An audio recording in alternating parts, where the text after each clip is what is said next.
Hey, what's up, y'all? Welcome back to On Your Mental. This is the podcast that shares candid, open, and sometimes vulnerable conversations between and about men. I'm one of your co-hosts, Ruben. I'm Kabir. In this week's conversation, we're joined by a very incredible person, Connor Emeny. He's a world record holder, and you're going to hear all about this soon, but I want you to know what you're getting into. World record holder for the youngest person to have completed an Ironman on 6 continents. And there's got to be something in there with the mind that gets you through this kind of thing. And so that's what we wanted to talk about and discuss and learn and hear from. And it was a great conversation. Cabs had some good questions in here too. And we think you're all going to enjoy this one. So we'll see you in a second when the episode starts. Peace.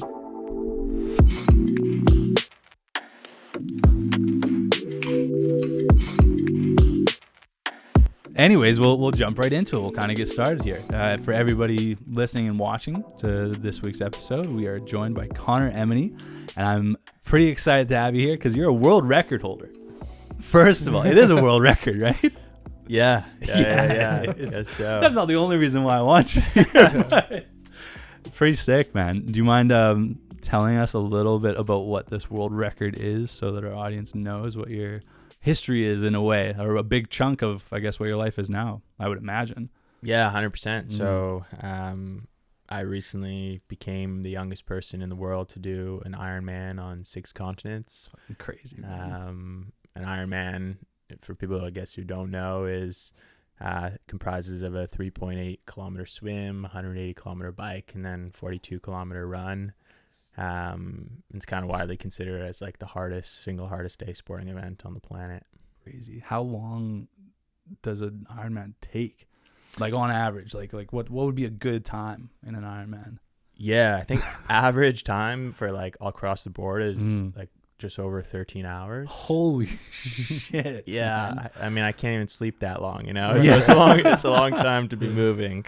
Wow. And I guess, my last one took me about 11 hours, so still a very long time. Oh, man, that's insane. I didn't clearly do the research of what an Ironman was. I wanted to just hear from you as to what it was. That's nuts. I don't think I've ever come anywhere close to any of those distances in any of those environments. You know what I mean? I heard what I learned recently is that they do the swim on purpose first, right? Yeah. So people don't drown. Exactly, right? Really? Yeah. So Otherwise you could drown. If you're doing it at the end, it's just like a safety element, but that makes sense. Depends where you do it. None of them feel very safe, you know, like elbows in the face, people going over each other. Are they that close? Oh, yeah. Wow. Yeah. I've had my goggles just like ripped right off my face, cracked lenses because I got elbows in the face. Oh, yeah. God, man. And you're on your own out there. You're on your own. Dude, I'd be so scared, man. That's crazy. Mm-hmm. And you've been competing in Ironmans then for how long? And how long were you when you hit that milestone, which is just crazy. It's very impressive. It is very unique, to have that kind of experience. Yeah. The crazy thing is only just over 2 years ago. Wow. So my first Ironman was March 7th, 2020. Wow. And I thought it was a big bucket list thing. I was like, going to quit my job, move to New Zealand and do this thing because I was having a midlife crisis. And midlife, buddy. yeah. Quarter life crisis. Yeah. And it's 10 days later. I remember March 17th vividly because St. Paddy's Day in New Zealand, right? It was wicked time. And then you wake up the next day and then the whole country was locked down because of COVID. Oh, and true. I was stuck there. It was like level 4 lockdown, first country in the world to put up their walls. You can't go anywhere. You can't leave your house. And it was freaky. It gave me 60 days to think about what I wanted to do and use that time to look into this Ironman thing, and read about this girl from Australia who ran an ultra marathon on every continent. And then I was wondering I wonder if anyone's done this for Ironman. And only a handful of people did. And there was a spark in that moment that was like, maybe I could do that, and went all in on it. But you were a big runner beforehand though, right? Yeah. I always enjoyed running, did cross country growing up, but was never the fastest on the team, man. I just kept showing up. And honestly, I wouldn't say I'm a freak athlete. I feel like I I feel like I'm an ordinary person that did an extraordinary thing, and I think more people are capable of that. I like that. I like that as a sentiment to kind of carry us through this too, because like I'm in my eyes, like I could never see myself doing something like that, but maybe that is just like a huge mental barrier of like why not try? Like why not try to push yourself? I don't think I could do 6 Ironmans and 6 continents. I don't think so. I just couldn't, man. But yeah, an ordinary person doing an extraordinary thing. That's cool. That's cool.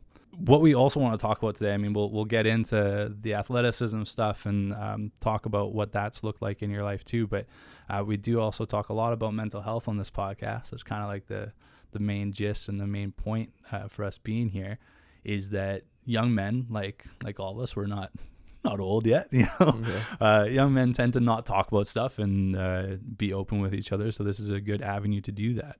I guess we didn't really say it yet, but we had met at a Movember event doing the whiskey turtlenecks, the same thing that we met Tim at, who was on last week. And that's just a bunch of guys who I think have the right mentality around this kind of thing, which is that there's value in sharing and talking about what we go through. So to maybe give us some context, some background, some history, what has your own story been like with mental health, and just how that has weaved in and out of your life? Was there ever like a moment that made you think like, oh, I got to really care about this, it's important? Yeah. So, I mean, I kind of heard about Movember, like, many people do growing up, just through events and fundraisers in your community. And it was like, oh, it seems like a good initiative, didn't really pay too much attention to it. And then like, I think 5 years ago,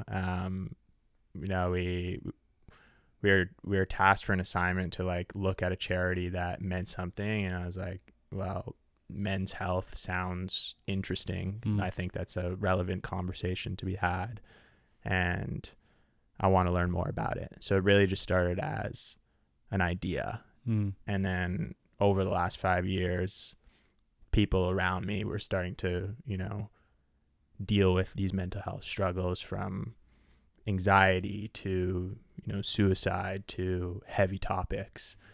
And that's when, I just kept showing up to these talks and wanted to see how I could be a supportive figure for other people around me.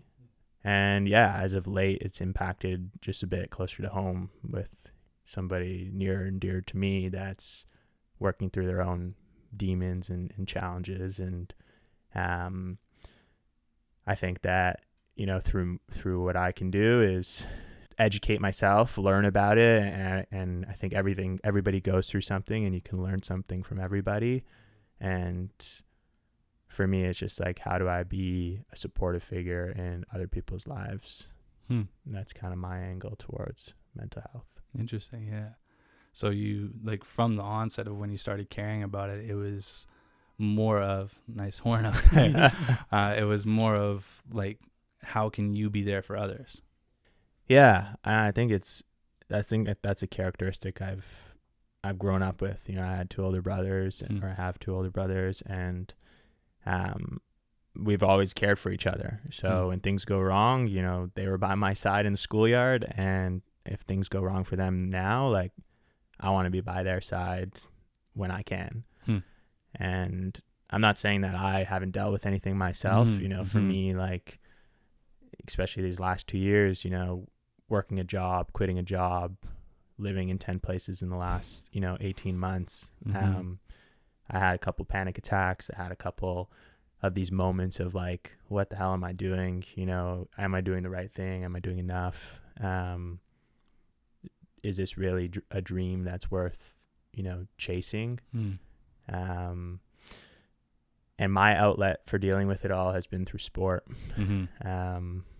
And I don't know, there's something about triathlon in particular that, it's a community thing, but it's very much individualized, swim, bike, run. And something that I, coined or love about it too is the 4th discipline of like mental toughness. Right. You've got those 3 avenues, but there's that 4th one. Yeah. Interesting. I mean, I guess, like I was imagining that like maybe there were periods of, I don't know if doubt would even be the right word, but you kind of touched on it for a second there. There were like moments where you thought, am I going down the right path? Am I doing the right thing? Is this worth it? How did you kind of navigate those thoughts? Like how did you deal with that? Because clearly you kept going and you still are. Yeah. Right. Yeah. So somebody asked me a while back, like, what's one thing you went all in on? And, you know, and there's on my hat here, it says go all in. A friend of mine, you know, etched it into this hat, and it's just a reminder for me. And even on my ring here, I have engraved all in. And it's just this concept of like holding yourself accountable to something, no matter the highs, the lows, but for an extended duration of time, and seeing what magic can happen. And to me, I found that this triathlon goal was an opportunity to go all in, at a huge level. At a huge level. Unbeknown of the outcome, I didn't know if I could do 6 continents. I didn't know how I would do them, you know, like financially, emotionally, physically. Prior to that first Ironman, I haven't really done anything for that duration in my whole life. So it was definitely scary going to that starting line. And even when I was at the starting line, I was like, I don't know if I'm ready. And Right. I think the lessons were like, you're never going to be ready. So you have to try, you have to jump in and go all in, you know? I think I was listening to something the other day. This reminds you of that. Is even Muhammad Ali, when he was like about to step into the ring, was nervous and would wonder like, can I do this? This guy ahead of me, they're strong as shit. They look big. They're scary. How am I going to do this? But then you get in there and you get into the motions of it, and it kind of takes over. Did you feel that at all when you like, because you obviously train like a long period of time to go into these? Does that reinforce your mentality while you're there? Yeah, 100%. I think like visualization of anything, like especially these races, was once I did 1, I already knew I could do 6, you know, mentally. That was a big check mark for me. Towing the line, I knew if I could get to the line, I could get through the race because I had that mental win. And I don't know, like, have you heard this concept of the cookie jars before? No, tell us. So there's this concept of the cookie jars, and it's like if you're ever in a tough situation, you visually have this jar of cookies that everything you've gone through that was tough in your life is a cookie. And then when you're in a moment that's really tough, you dig into that jar and take a virtual bite of one of those cookies. So when I was in my second race and it was getting to, you know, hour 10, and I was like, I don't want to be here, I dug into that virtual cookie jar and was like, you know, you've done an Ironman before. Look how much you worked through to get here. You ran 100K. You've trained. You're ready. This is like, it's mental. You've been here before. You're gonna be here again, and like you kind of callous the mind in that way. Interesting. Callous the mind. It's almost like you're reaching in there, like it's like there's no real excuse. Like there's nothing stopping you. You've done it before, so you can do it again, right? Yeah, and it's like self-belief, right? It's like at the end of the day, it's you versus you, and I think human psyche and human nature puts all these barriers of, no, like you're taught to do this, you should do that. Look what your peers are doing. There's always all this like external evaluation and comparison, and I think, you know, tapping in internal of like what drives you, what motivates you, how do you tap into your creativity, like what are the things that ignite your soul, and how can you do more of those things, or it's gonna make you live a happier life, right?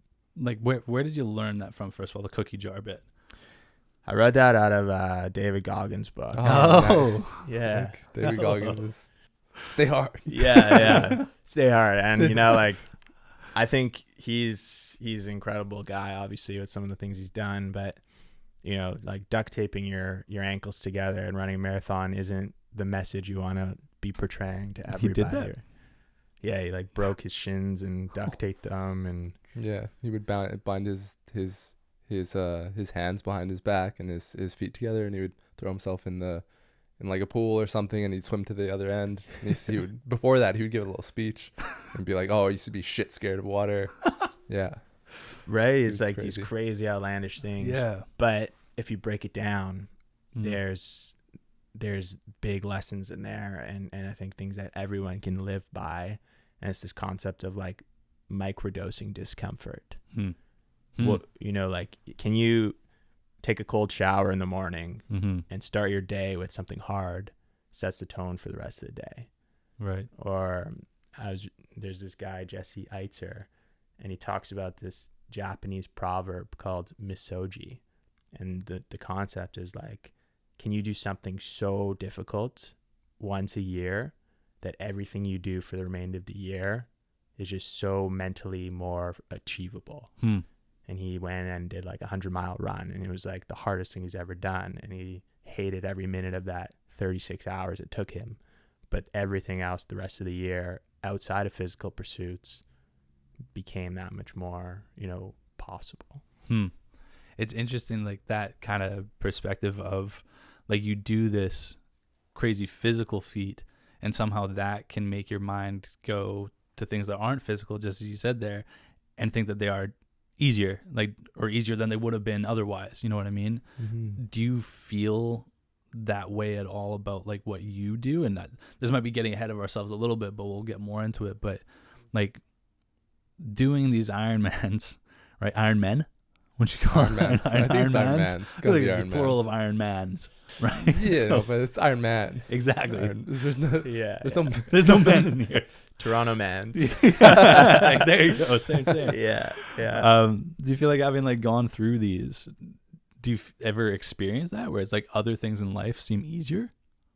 100%. I Mm. think so. I think any challenge of, you know, I'm in some capacity in a sales oriented role in my current job, right? So just like the fear of rejection has kind of diminished, and it's like, it's just part of the process. And like, I know I've gone and dealt with so much more that if somebody says no to me on the phone, that's not going to ruin my day, you Right. know? And that's a small example, but other elements of my life of like staying up and working on a passion project into the night hours because it's something that ignites my soul. Is like, I used to be like, nah, 12 o'clock or 11 o'clock, like I'm going to shut it off, go to bed. But it's like, now I have this mental endurance to carry on with things that I know make me happy and I derive purpose from. Interesting. Yeah. We'll get more into that later because Okay. I know that we were like planning like certain questions and stuff, but we'll come back to that. But you've said it a couple of times now, something igniting your soul. Where does that come from? Truthfully, I don't know. Yeah. And I think that's the exciting thing, truthfully. You know, to me, I think I've just found purpose through pursuit. You know, like I just do things and it's like the way my brain works is like very challenge oriented. I could tell. I'm pretty goal oriented, right? Like, you know, this month I'm doing like a cold plunge every day. There's 28 days this month. I'm doing 28 days, 28 cold plunges with 28 people and trying to derive 28 insights. And I just like gamify my life that way. And there's things that I do that I hate. Like last month I did veganuary. I ate vegan for January.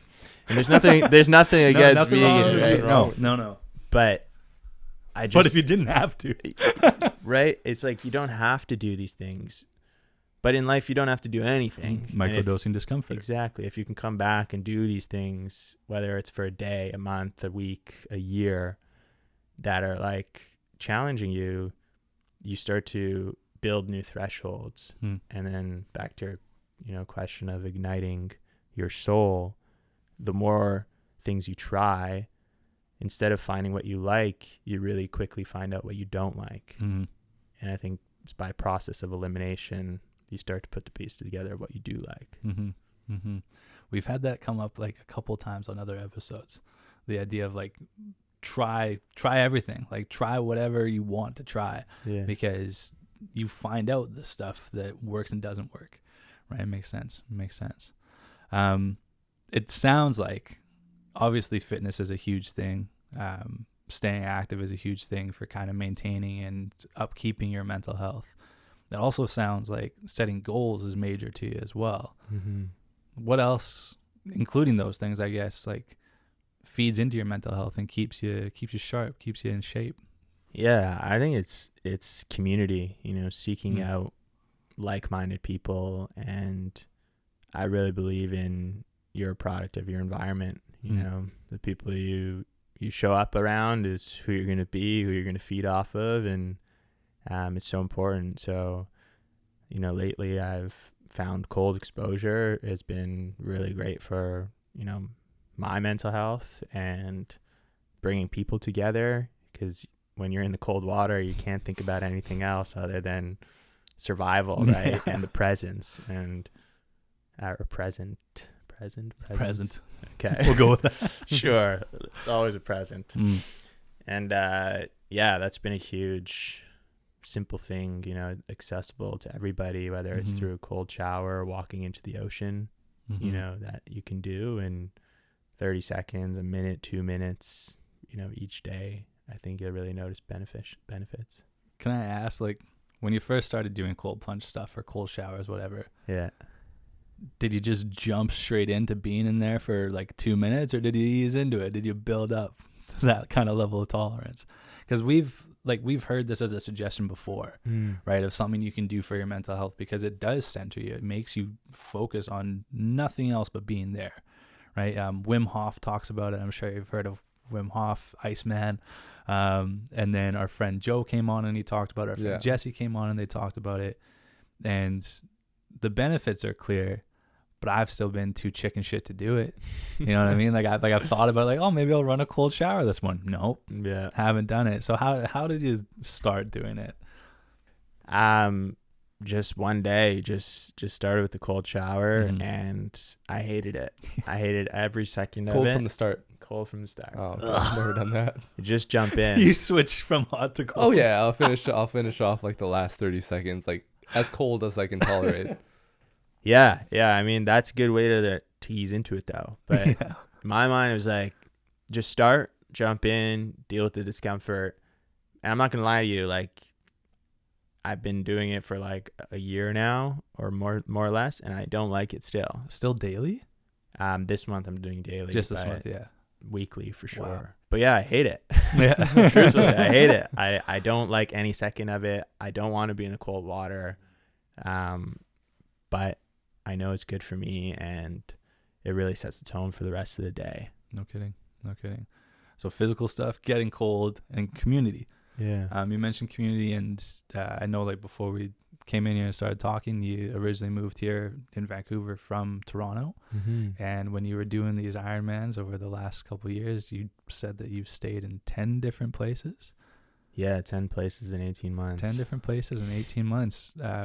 How do you get a sense of community in that, or what does community look like in that kind of environment? Pretty sporadic, isn't it? To me, community is like, doesn't have to be in people you know. To me, it's like just a shared experience. And the first thing that I did was I found a local run club, and I just started going to run club. Shout out to Van Run Club.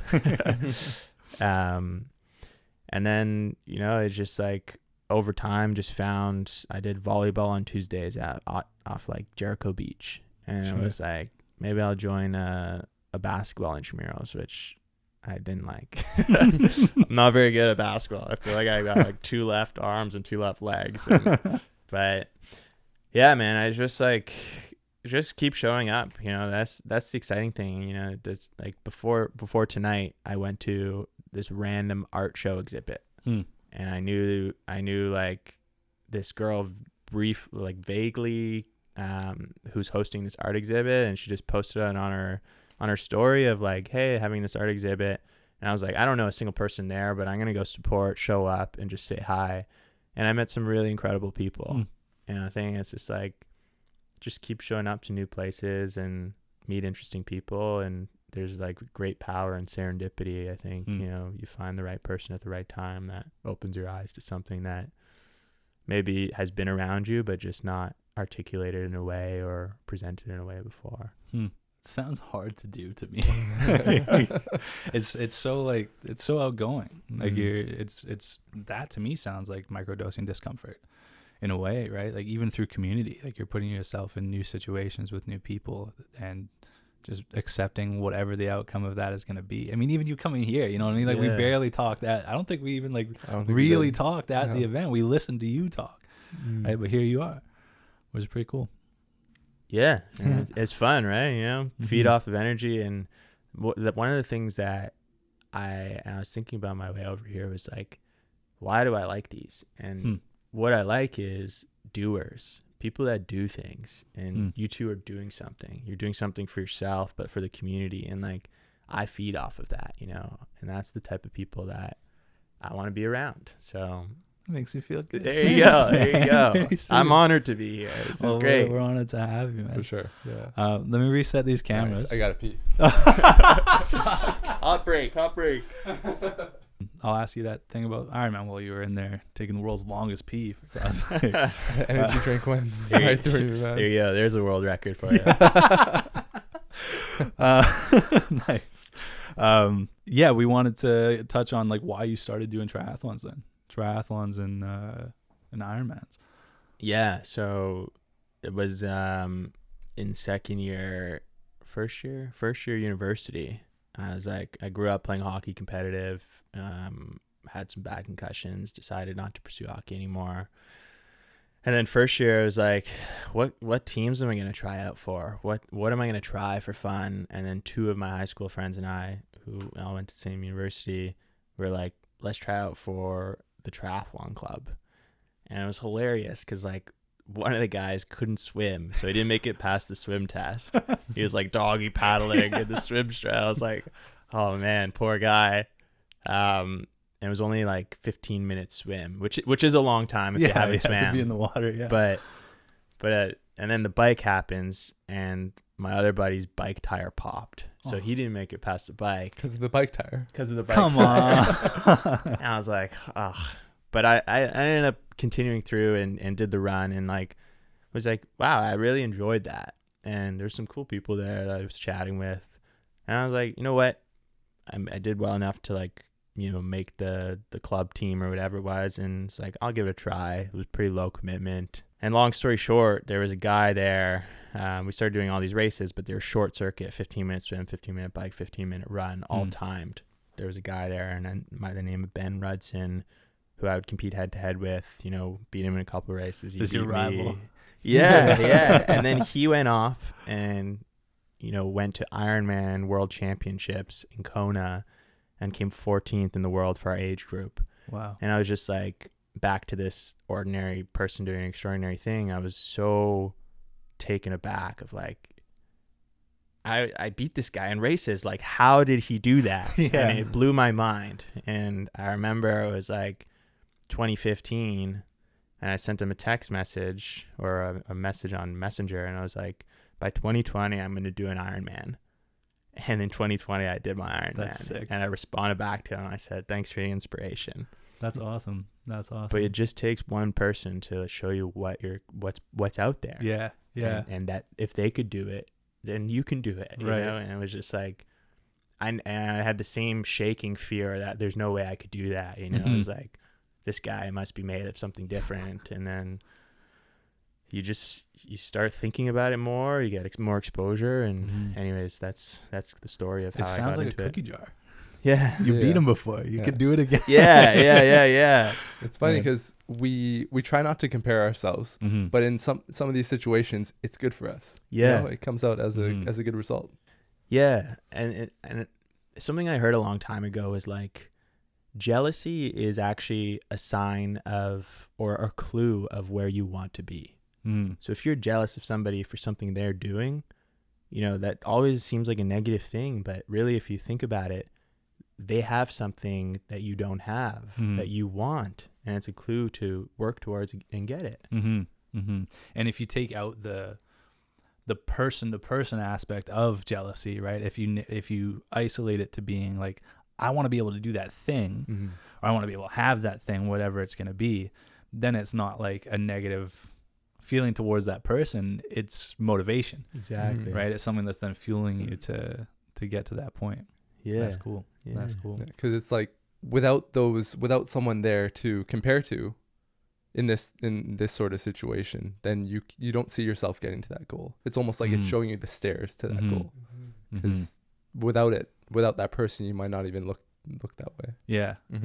This person that you've been side by side with, this rival you've had, they go off and do the Ironman. If they hadn't gone off to do the Ironman, maybe you wouldn't make that pivot. Who knows? Exactly. Who knows? But what we'll do, we'll kind of drill into a bit more of the mental side of things. Yeah. That's the stuff that I want to ask questions about. Cool. I'm very curious. Let's start with race day, right? So you talked about your first race, feeling very like nervous coming into the race, and having some questions for yourself at that time. Walk us through what it feels like. What is your mindset on race day now, and maybe reflecting back on then too, because you've done more than one Ironman now, right? Yeah. Has it gotten better and better? Yeah, I think there was a progression for sure. But first race, it honestly feels like yesterday. It was something that I looked and worked towards for 6 months. So I left my job in Canada, moved to New Zealand, gave myself 6 months to train for the race. And when I towed the start line, I was like, I was shaking. I was like, oh man, I don't know, am I ready for this? Like, is this something that I can do? And then, you hear the cannon go off, and there's 2,000 people running into the ocean. There's that many people in the race? Yeah. I'm sure the adrenaline's going too at that point, right? And it was funny. I just like remember this one lady so vividly. It was kind of like, remember in high school where you'd write a test and you're in the hallway before your class and people are like, what'd you do for this test? What'd you do for this or answer? And I'm just like, man, like I got to think about my own test. So like, right. But she was like, anyone have any salt tabs? Anyone have any of this? I was like, oh no. Like, and then I start questioning. I'm like, do I have my blocks? Do I have my gels? Like, do I have my shoes? Like, and it was just like, you gotta learn how to tune everybody out. Right. And, yeah, so to answer your question of feelings, like I was scared. I didn't know if I could do it. I thought I could do it. And I was like, there's only one way to try, or one way to figure this out, and it's to try it. And I knew it was going to hurt. I knew it was going to suck, but I knew it was something that I was like, it's one and done. You're never going to do it again. And then sure enough, did it again. But the swim was actually okay. I was most worried for the swim because I didn't grow up swimming. Like I mentioned, I YouTubed how to swim. Like I took swimming lessons when I was 5, but like I YouTubed how to swim for technique for long distance, almost 4 kilometer swim. You're out there for an hour. It's like technique really helps. I keep hearing these times, these distances, and my head just goes, fuck, like there's no way. Sorry, go ahead. No, you're good, man. It's like, I think like the swim, although I think maybe it was the adrenaline that got me through, but it went by so fast. You just got into a groove. You're like, it was beautiful location. I was like so present, so with it. The first little bit was pretty rough. Like people were swimming over me, and then kind of you like spread out. You get your own like kind of space to swim. And then transition 1 came to the bike, and I was like, okay, I got this. I'm feeling all right. Like I didn't overdo it in the swim. I feel like okay. And then I get on the bike. I start going and going. And it was like 3 hours gone by. I'm like, oh shit, I'm tired now. Like, I've got 100K in, I've got 80K to go still on, and then a marathon. And it was like, all these things started going through my head. And I don't know if this is a kosher story, but I'll tell it anyways. You can cut it if you want. But somebody was telling me before, I was like, what are some tips, right? And they're like, make sure you pee on the bike. And after certain how much you're drinking, right? I was like, okay, I'll pee on the bike. And so it's like, I just couldn't pee on the bike for some reason. So I was holding. Fright. Yeah, exactly. Right. There's a feeling, stage fright. Yeah. And then at 150K, there's like 30K left. I was like, I can't hold this any longer. So I started like, it would have been a world record pee like years earlier. And it just trickled down my leg and filled up my right shoe. And for the last hour on the bike, it was just a puddle of pee. And I was like, this was the worst. And I was like chafing, and I do not want to be here anymore. I couldn't wait to just get off, right? Oh man. Yeah. So that wasn't pleasant.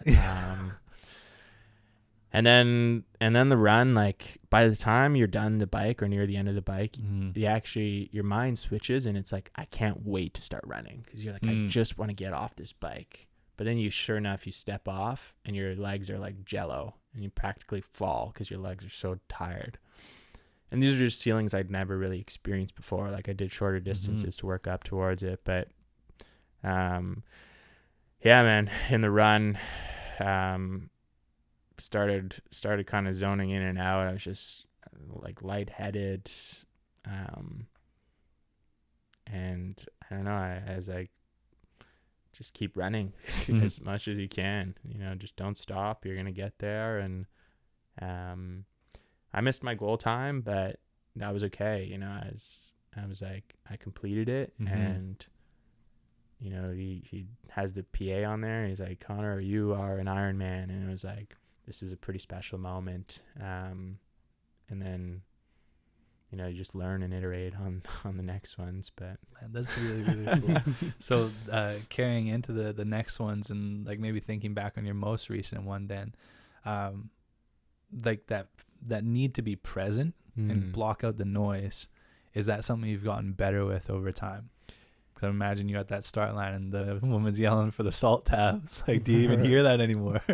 Are you yelling for the salt tabs? Yeah. So, like I mentioned, like the first Ironman, it was really a bucket list thing. It was like, just want to do one and never do one again. Like I never thought about that. And then, once the pandemic happened, I had those days and I read about the girl doing the ultra marathons, and it clicked. It was like, this is what you need to do. And I was like, why?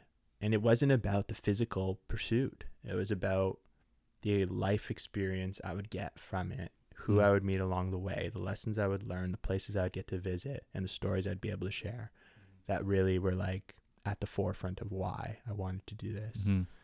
So yeah, I just like, to me, it was like, if I can do this, then anything is possible. And hopefully, some other kids see that and they can believe that they can do something that drives them. And instead of telling everybody, I just wanted to put my head down and do it, and that's really what drove me. And it's what continues to drive me towards, this next goal of Antarctica.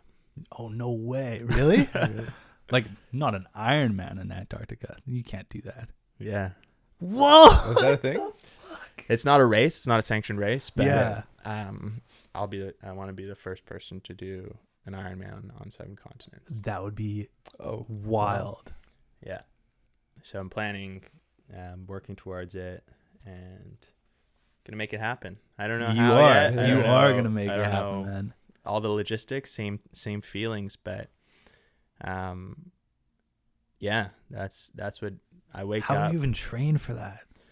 Yeah, I wish I could show it's you so cold videos, but every weekend, man, I'm in the glaciers, in the mountains, like swimming. Wow. And it's like I'm seeking out people that have done things like this before, and calling experts, calling people that I've started working with a breath coach. I've started working and going to these things called sound baths, which I think everyone should experience, and especially on the topic of mental health. Like every Tuesday I go to this thing called a sound bath, which is pretty much like you're in this big room and there's a lady in the middle with these Tibetan bowls, sound bowls, with these mallets. She hits them, makes these certain frequencies. And then there's a guy across the room that guides you with his voice on how to lean into these frequencies. And really it's like a body scan for your whole body. And it's just like, you get to experience your body almost from an outer body experience. And I don't know, my body's just craved this experience every week, and I go every Tuesday, and it's just like an hour of time dedicated to healing within. And I don't know, something about it has just worked for me. So that's awesome. So I'm thinking of those metal bowls where they're hitting the side and it like, it shakes the water inside. Is it similar to, obviously with you in it? It looks like a big salad bowl. Right. And then she kind of hits it from the inside. Oh, yeah. Oh, okay. Then, yeah, I'm imagining the one where it's almost like a I don't know how to explain it, but they like rub it on the inside. Yeah. And it makes the water kind of like vibrate. Is there water in it? There's no water in it. There's no water in it. Yeah, but A sound maybe there bath. is. You're being bathed in sound. Right. Not- Okay. So not the water. water is not Yeah. included. Okay, but this is a funny story. So I started getting obsessed with these sound baths, and I read about this sound bath nature walk. Mhm. Like maybe I'm losing it, but I was like, I'm gonna go for this hike on one of these local islands and like find this nature bath, sound bath. And I show up, I'm walking through this forest, and I'm like, where the hell are these baths? And I was like, so I asked somebody, I was like, hey, like, do you know where these baths are? And they're like, oh no, like a Japanese sound bath is like when you just are present in nature. And I was like, oh, for fuck's sake. This is before I knew You what it fucking got me, was. man. Yeah, I was like, I went. But anyways, Uh-huh. something I really would recommend anybody try. Yeah, interesting. There's an artist that I really like, Janae Aiko. Don't know if you've listened to her before, but she based her most recent album called Chilombo, which is I think named somewhat after her father, around sound frequencies, and like each song is supposedly like based around a certain frequency, and it like centers your mind in a certain way. Your body reacts to it a certain way. So like sound therapy is really interesting to me, like that idea of sound affecting you at a physical level like that. Yeah. Really cool. Yeah. Really, really cool. But yeah, an ordinary person doing extraordinary things. That's kind of the theme that came up there too, with more of what you were talking about. And yeah. One Wow. quick question before we Mm. get to my couple of questions. Yeah. What's the meal like on race day, or I mean, or no eating, and what's the diet Time like to carb beforehand? load. I'm curious about this personally. Like during the race, what do I eat? I don't think. Are you eating anything during Yeah. this? Oh yeah, shit. yeah. Okay. So it's like 12, 11, 12 hours. So fuel is like pretty important. Sure. I have no. I would just think like I'm just imagining like the people on the side with the Like the cups water of cups? Yeah. Maybe some Gatorade, some protein shakes over there. Or what, I don't know. You I tell mean, me, it's not that pleasant, but yeah, like, you have a normal breakfast before, and then maybe you'd have like a gel like before the swim. I didn't. I just have like my big breakfast, Like a those cup like of coffee. Gatorade gels. Yeah, goo gels or like different whatever brands there are, Whatever. but just kind Get of this man a sponsor. yeah, yeah, please. But yeah, you do that, and then really nothing on the swim. It's hard to eat in the water. Once you Mhm. come out of the water, you pack, like a lot of people do, peanut butter jam sandwiches, easy, like fast carbs, easy Right. carbs to get Mm. down, or like avocado or hummus, kind of stuff like that on bread. Like Mhm. nothing too fancy, but Like it's just, higher calorie. yeah, Mhm. high Mhm. calories, like just good carbs to absorb into your stomach. And then on the bike, and this happened through a lot of experimentation. My brother and I were like, my brother's very calculated, so he was like, doing all the macros, and he was like, we need this amount of protein. This is the this CrossFit amount. brother? Yeah. So he did one of the Ironmans with me, Mm. and he was like, I think if we bring 12 builder bars, those Cliff Yeah, bars, yeah. protein bars, we'll be good. And I was like, okay. And so my first We'll be race, we good. each had 12 builder bars. And dude, after the first one, I couldn't eat any of the other ones. And I just, They're dense, they're man. so dense. You're Mm. so dry. They don't taste good. Oh. Yeah. Throw some Quest bars in there. And there's hilarious pictures because, like, I just threw my bars. I was like, I'm not carrying this dead weight. Mm. And then my brother carried them with him. So there's these pictures. He's got these huge sacks of bars on the back of his bike shirt, and it's just like the most ridiculous thing ever.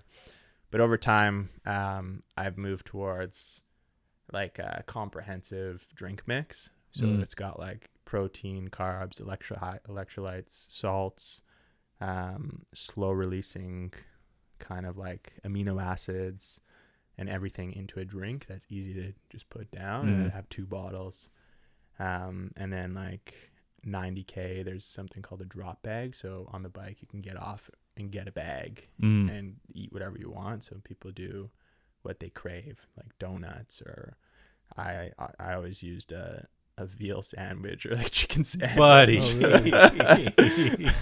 For God's sake. donut. Yeah. But yeah. Wow. Chicken sandwich. And then after my first race, I went straight to KFC and I mucked a whole bucket of chicken. Nice. I just sat there for 30 minutes just eating chicken. The meal of a champion. Yeah. Yeah. Let's shift this back onto the mental health side. Yeah. No more veal sandwiches. Do my best not to stumble up, but I guess the question I was going to ask was more related to, I guess, mental resilience. Mm.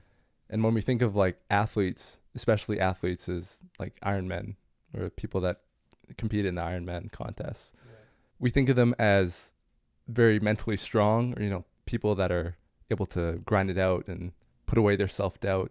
Do you think your mental health is overlooked because You're even, expected to be like you're expected to be someone that is self-motivating, you know? Yeah, it's a great question. I think it's hard because the type of person I would say that I've known to learn or learned to know like through this sport thinks that they can do it on their own. Mm. And I think quickly that can build up over time and realize that there's a lot of pressure that you put on yourself to do it on your own, and maybe there's a switch in the brain of asking for help is a sign of weakness, Mm-hmm. or reaching out is a sign of weakness. You know, if I can push through a 12-hour race, why can't I push through X in my life? Mm.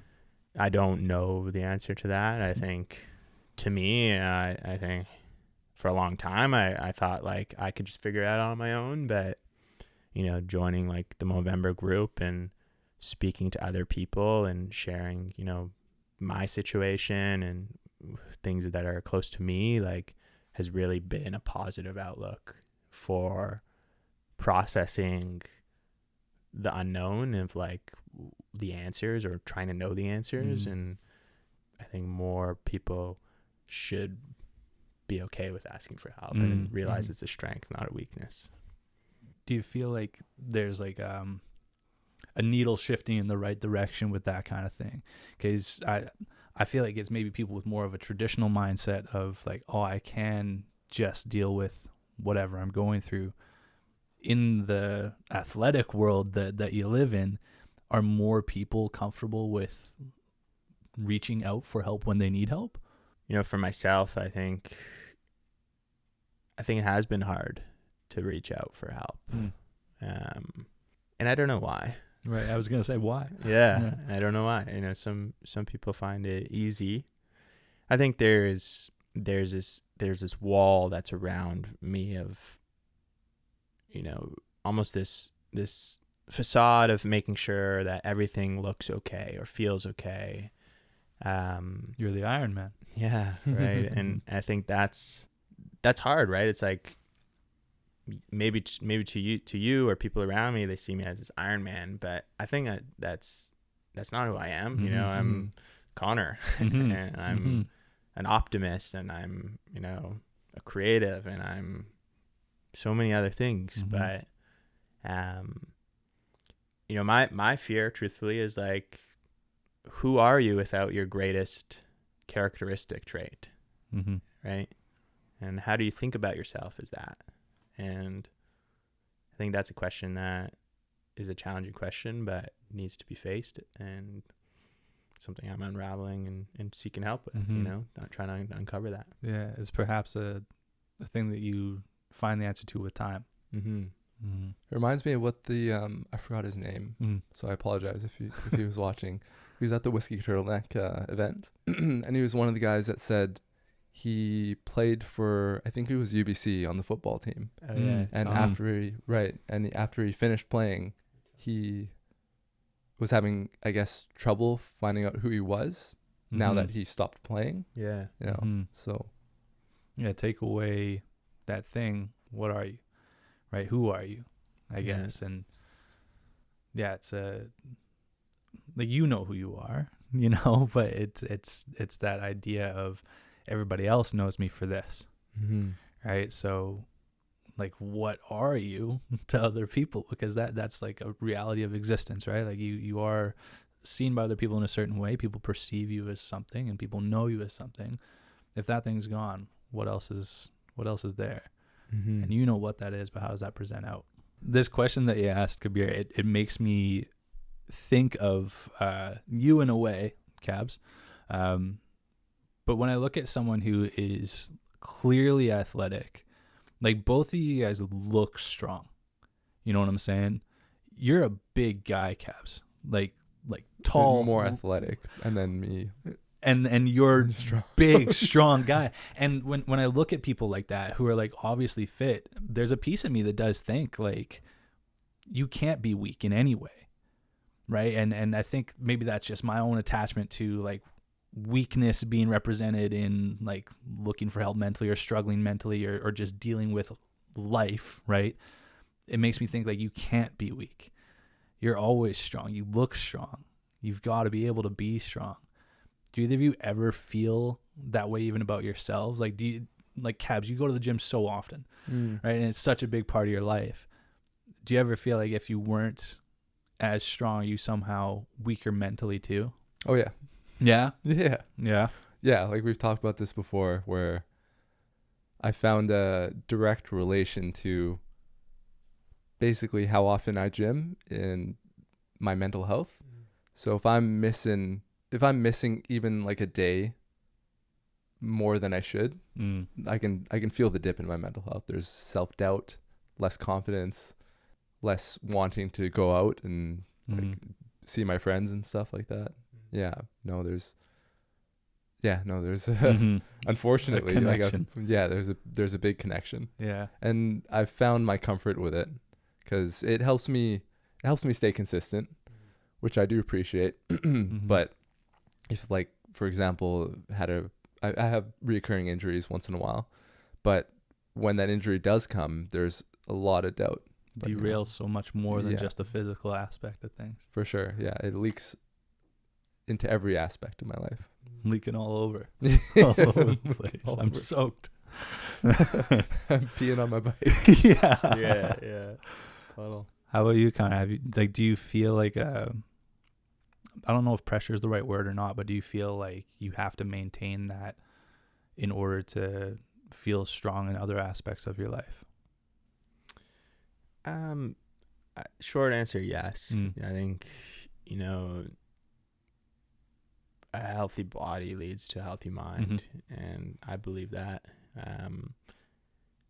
To the extreme that I do, I think maybe not. But I'd be lying if I said I don't think about, or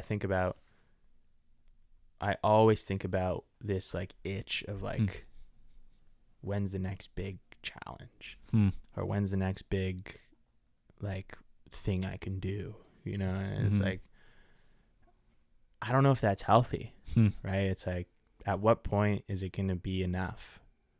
Why is it always what's next? And I've been thinking about that a lot, and I'm trying to explore other areas of fulfillment in my life, because I know this isn't going to go on forever, right? And other areas of fulfillment I found are like writing, and I've started writing a book, just of like, whether or not it's published is kind of irrelevant to me. It's like an internal reflection of all my lived experiences and giving me clarity of like what I've learned, and kind of like setting the stage for the next 10 years of my life, And then coaching is like something I would love to explore, of like passing on my triathlon knowledge to other people. Right. And I do that for free because I like seeing other people achieve a triathlon. There's so much joy there. But maybe that's something that I could, find fulfillment in down the road. What you're saying is making me think. I listened to a lot of stuff, but I was listening to another thing from Shia LaBeouf. I like Shia LaBeouf. I like the way he talks, and I think he's interesting. I think he's done a lot of reflection and growth in his life. And anyways, he was talking about a similar feeling of finding joy and thinking that you're going to feel joy when you get this next thing, when you do this next thing, when you're with this person. you get the girl, whatever it's going to be, you know what I mean? Like, you can do these things and then you're going to find joy. But what he was talking about, and to me, like a lot of what you're saying kind of sounds similar, is he realized that it's sharing the stuff that he goes through and deals with and seeing how that improves the lives of other people. That's where he's finding joy. And when you talk about wanting to do coaching, when you talk about writing this book, which is probably going to help people, when you're on this podcast talking about the stuff that you go through and deal with, that's going to be helping people. Like, that to me would be like something that can bring that same level of satisfaction of like, yeah, I am doing the right thing. And that next thing is maybe a piece of you, you know what I mean? Like searching for that next thing all the time. But like, maybe that is really the bulk of what you're doing, which is being there for other people. You said that right at the start of the talk. Yeah. I mean, this right now is the magic, you know, it's like being present. And, you know, Shia LaBeouf, I love that guy. Just do it. Don't let your dreams be dreams. Right? Which I think there's a lot of power in that too. Mm-hmm. It's like, just do it. Like, whatever you're on the cusp of, just do it. Mm-hmm. Whether you fail or not, like you'll never know. The fear of regret it's going to outweigh the fear of trying, right? Uh-huh. And the words of Bob Ross, the amount of time you spent thinking about painting, you could have finished one already. There you go. Yeah, he does say that. Yeah. He says it in the new Lil Yachty album, which I told you to listen to, Cabs. Man. I think, Cabs, you had another question. Yeah. More on the, I guess, your mind and the resilience topic. But does the mental resilience you've kind of gained through these Ironman and triathlons you've done? Ironmans. Damn it, I got it wrong. I said it earlier too. Does the mental resilience, does it translate at all to your personal life? You know, when you're going through issues, trials and tribulations? Yeah. I think, you know, just conquering something you never thought you was possible gives you this feeling of anything is possible. And I think that's powerful feeling to, you know, take with you in every facet of your life, whether that's showing up for somebody that needs you at the right time, not knowing the words to say, but just being there and trusting that you can say the right thing, you know, is possible. Jumping in and tackling something that you've been wanting to do for a long time, I think is possible. Right.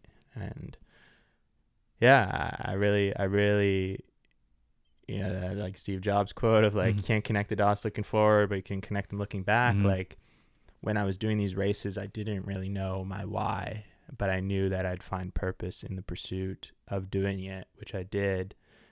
And I think it's these moments now that I'm still uncovering the why and the lessons and peeling this like onion, if you will, you know, of just like layer after layer. And it's like, not everything is going to give a reason right in the time, but as time goes on, you'll really kind of sit in that thing that you jumped in on, and, you know, take that with you in your mental attitude towards life.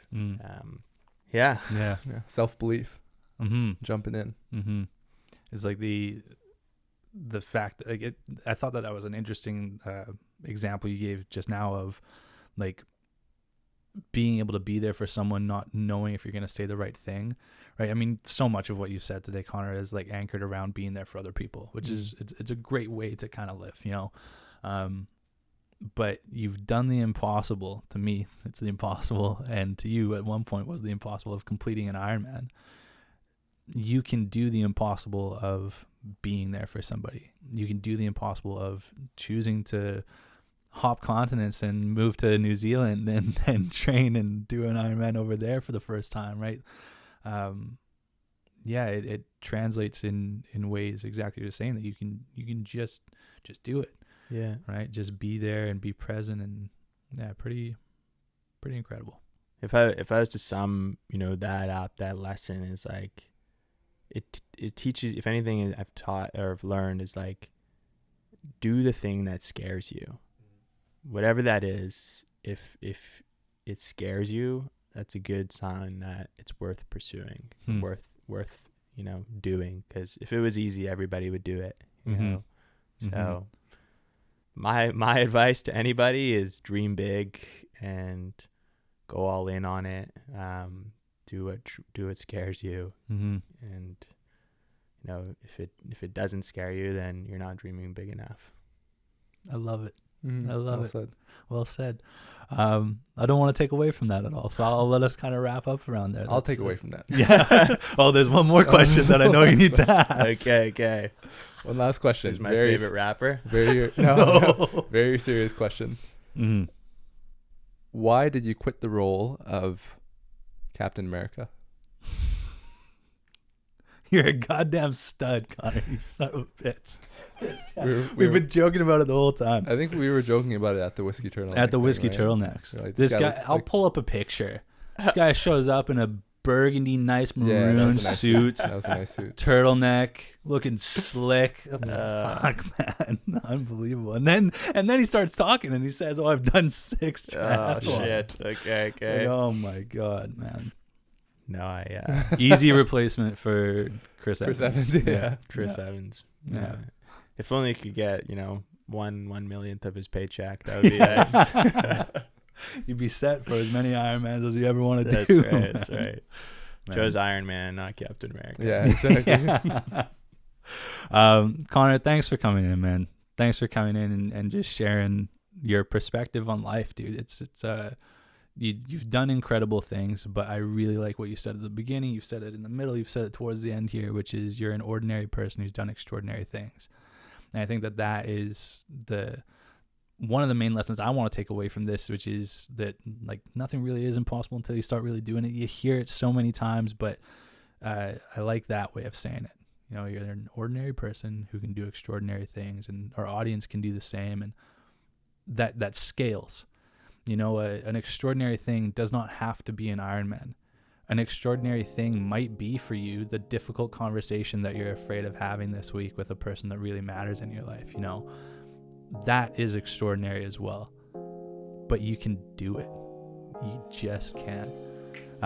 So that's how I want to end things here. I want to wrap things up there. I hope everybody listening and watching, you liked this week's episode. I enjoyed the conversation, and yeah, if you did, leave a like, smash that like button. Yeah.